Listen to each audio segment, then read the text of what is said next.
안녕하세요.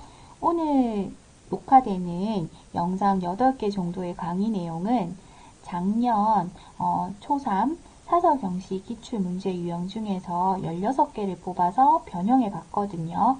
그러니까 이전까지 올라왔었던 사서경시의 기출문항들은 대부분 4학년 이상의 기출문제들이었고 연도도 2010년도 거도 있고 2015년 것도 있고 되게 다양했거든요.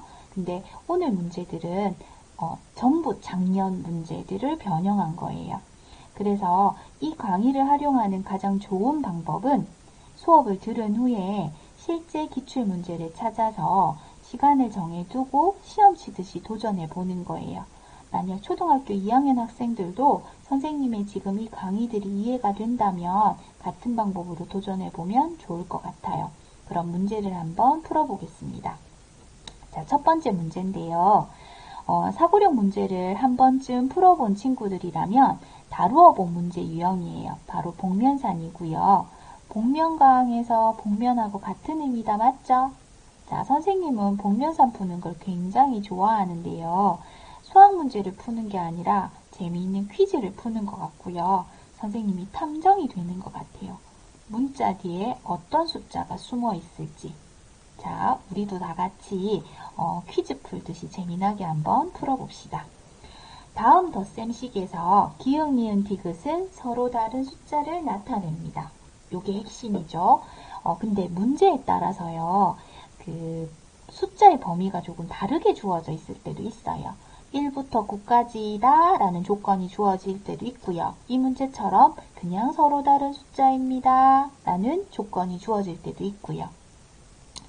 보통 요 조건에서 함정이 되는 게 0이거든요. 보통 친구들이 문제를 풀 때 0을 빠뜨리고 생각하는 경우가 많아요. 그래서 항상 이런 문제 나오면 0을 염두에 두고 문제를 풀어보도록 합니다. 자, 시작해 볼 건데 복면사는 선생님 수업 시간에 수업을 들은 친구들이라면 항상 선생님이 이 말을 했을 거예요. 맨 앞자리랑 맨 뒷자리부터 먼저 조건을 살펴봐라. 자, 선생님은 맨 뒷자리, 1의 자리부터 살펴볼게요. 디귿 더하기 기역이 7이래요. 이게 무슨 말이냐 하면 디귿과 기역의 합이 7이거나 17이라는 거예요. 27은 될 수가 없어요. 왜냐하면 얘들 둘이 제일 커봤자 9하고 8인데 9 더하기 8은 17이니까요. 그죠?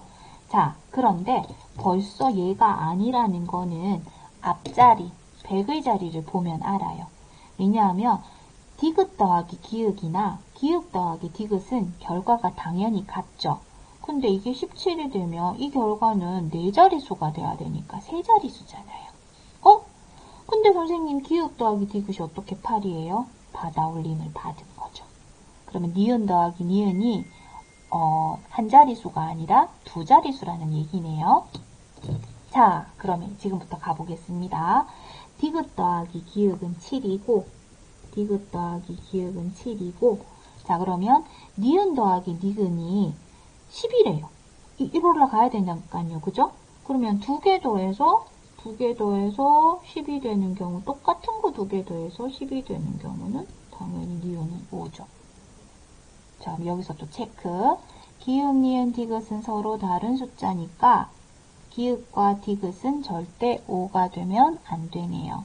자, 그러면 우리는 지금부터 합해서 7이 되는 기역과 디귿을 찾을 거예요. 순서대로 찾아야 되고, 자, 그럼 1, 6, 2, 5, 3, 4, 4, 3, 5, 2, 6, 1. 선생님이 이렇게 풀고 있으니까 친구들 중에서 저거 안 되는데 라고 하실 거예요. 바로 뭐요? 요거. 맞죠? 5는 니은에 썼으니까. 따라서 기역, 니은, 디귿에 될 수 있는 수는 156, 16일 때, 그 다음에 354, 453, 651. 이렇게 해서 정답은 4개. 자, 이해되셨죠? 다음 넘어가 보도록 하겠습니다. 자, 예원이와, 선생님 이름이에요. 예원이와 예림이가 함께 도토리를 주었습니다. 선생님이 수학 문제를 재미나게 푸는 방법 중에 하나가 문제에다가 선생님 이름을 넣는 거예요. 그러면 훨씬 더 재밌더라고요. 만약에 여러분들도 문장제 문제를 풀다가 문제가 좀 재미없잖아요. 그러면 여러분들 이름을 문제에 한번 넣어보세요. 재밌을 거예요. 자, 한번 시작해 볼게요. 예원이와 예림이가, 자, 예림이는 선생님이 좋아하는 조카 중에 한 명이에요. 자, 함께 도토리를 주었습니다. 예원이가 주운 도토리는 예림이가 주운 것의 반보다 6개가 더 많았습니다.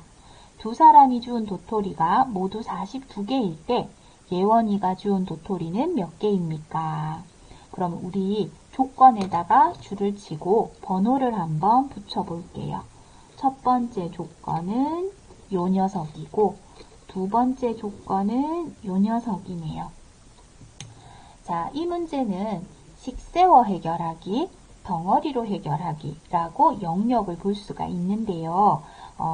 지금 1번 조건이 굉장히 중요하거든요. 1번 조건을 어떻게 풀어내느냐에 따라서 2번 조건을 이용할 때 훨씬 쉽게 식을 세울 수 있는지 그렇지 않은지가 결정이 된답니다. 자, 예림이, 예원이 적었어요. 자, 이 문제는 예림이가 주인공이에요. 왜냐하면 예림이가 가지고 있는 도토리의 개수를 뭐라고 두느냐에 따라서 이 문제는 굉장히 쉬워지거나 어려워지거든요. 자, 보세요.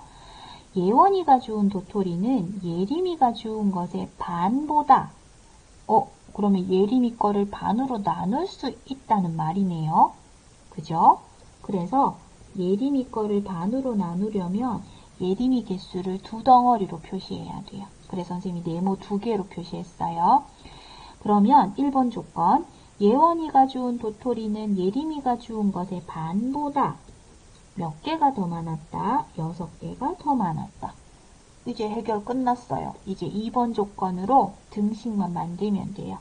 두 사람이 주운 도토리의 수가 예림이 거랑 예원이 거랑 몽땅 합했더니 42개. 맞죠? 자, 그럼 얘가 얼마가 돼야 돼요? 그렇죠. 36개가 되어야 해요. 자, 그러면 네모 한 덩어리는 몇 개여야 한다? 12개. 자, 그러면 예림이는 몇 개? 24개. 예원이는 몇 개? 18개. 자, 이제 우리 검토할까요? 자, 2개 합해서 42개 되나요? 오케이. 자, 첫 번째 요건도 검토해 볼게요. 예림이가 주운 것의 반, 12개보다 6개 더 많다. 예원이 거 맞네요. 자, 검토까지 완료. 자, 다음 문제 넘어갈게요.